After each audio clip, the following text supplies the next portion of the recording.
official is down flat on his back. So we take a look at Leonard Henry running to the right side. And Leonard goes for about 7 yards, and a hush is falling over the Carrier Dome here as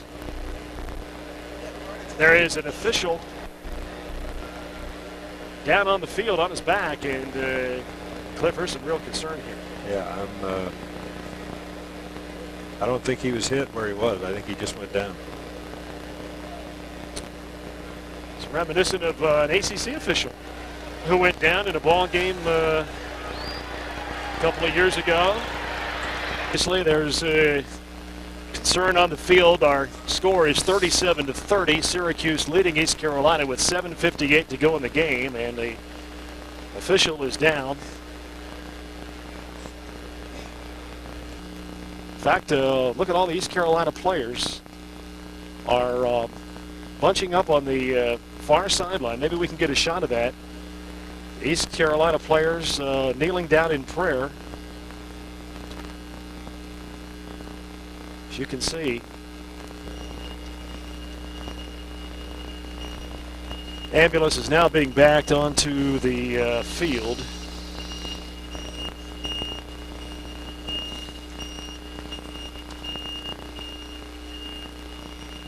You know, officials are such a tight-knit group of guys, and we see some of these guys have officiated college football for 20, 25 years. These relationships have gone back a long way. And the gentleman who was down when we did get a close-up looked like an older gentleman. These games are always very well staffed with emergency medical personnel. Of course, there are doctors on both sidelines, medical personnel and doctors in the arena or the stadium. Folks here at the Carrier Dome are coming to their feet now.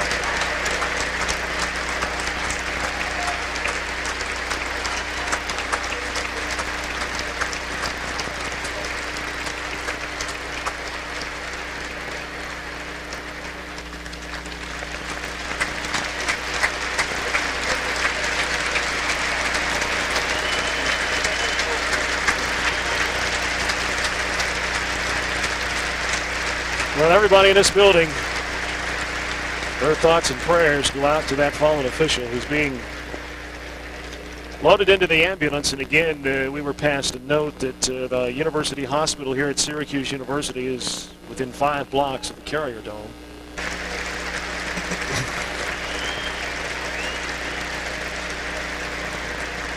Well, this is going to be really tough for the rest of these officials who, again, I am sure, very close to the gentleman who went down. And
also a time to reflect upon new beginnings, something 49-year-old referee Gerry Bram knows a lot about.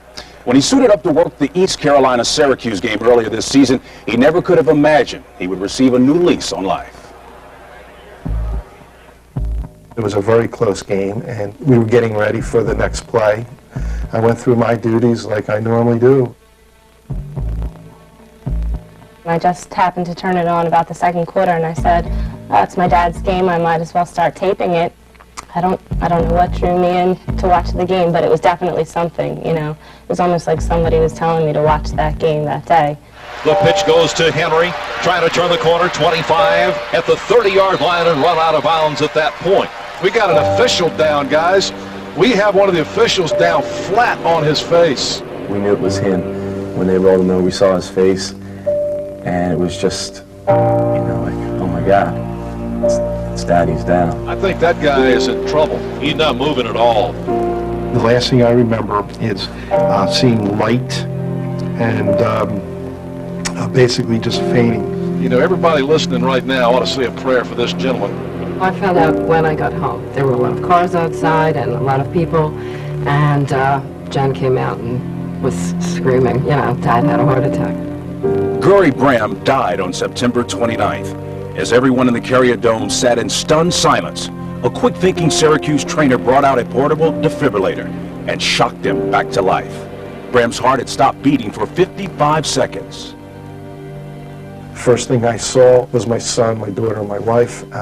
I just broke down and cried, and I just thought it was a very emotional time for me. And I looked up at my wife and I said, I had a heart attack. And she said, yes. And I says, no more football.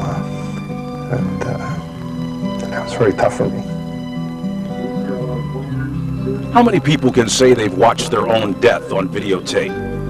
After repeated views, Bram continues to draw inspiration from what he sees. They all prayed for me. When I look at the tape and see that, it's unbelievable. It was very gratifying for me to see that, and I get choked up every time I look at it. It just seems, you know, like a miracle that he didn't die, because, you know, you read stories every day. Men die suddenly, women die suddenly, you know, from a heart attack or anything else. He just really wasn't meant to go yet.